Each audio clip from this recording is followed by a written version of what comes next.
اس دور میں اپنے آپ کو اہل حدیث یا سلفی کہنا کیوں ضروری ہے اس بگاڑ کے دور میں؟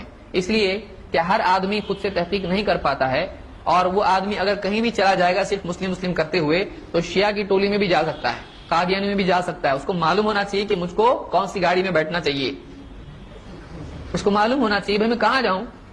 تو کوئی بھی آدمی، وہ کوئی کہہ رہا ہے کہ میں مسلم ہوں، آؤ ہمارے درس میں بیٹھو، اور وہ بیٹھ رہا اس کے درس میں، پھر جا کے ایک زمانے کے بعد معلوم پڑتا او یہ تو قادیانی نکلا. تو لیبل نہیں ہونے کی وجہ سے اتنا لمبا کام کرنے کے بعد آدمی سمجھے تو اس کی زندگی ختم ہو جائے گی، آخری گاڑی کون سی ہوگی معلوم نہیں. لہذا ایک آدمی اس کا کام آسان ہو جاتا ہے جب یہ کہتے ہیں کہ فلاں سلفی ہیں، تو آدمی ادھر ادھر جانے کے بجائے کیا پوچھے گا، کسی بھی علاقے میں جائے گا تو بھائی یہاں پر اہل حدیث کس مسجد میں ان کا درس ہوتا ہے، اس مسجد میں ہوتا ہے، جا کے اس میں شریک ہو جائے گا. یہاں مسلم کون ہیں؟ مسلم قادیانی، مسلم شیعہ، مسلم بوری، کتنے لیبل لوگوں کے ہیں. کہاں جا کے آدمی آئے گا، اور پھر اینڈ میں جا کے سمجھ میں آئے گا کہ کچھ بھی سمجھ میں نہیں آ رہا، سب مسلم لیکن ایک بھی سمجھ میں نہیں آ رہا. تو اس کے لیے ضروری ہے تاکہ عام لوگ گمراہ نہ ہوں، یہ ضروری ہے تاکہ عام لوگ گمراہ نہیں ہوں،